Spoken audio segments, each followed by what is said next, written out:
Корень солодки, на латинском гличериза глабра, на румынском лем дульче.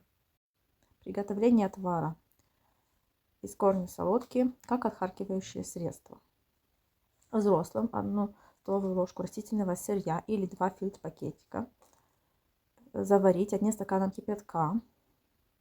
Примерно 15 минут оставить завариваться.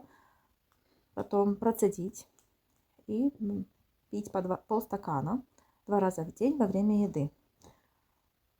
Можно принимать не больше 2-3 недель. Будьте здоровы!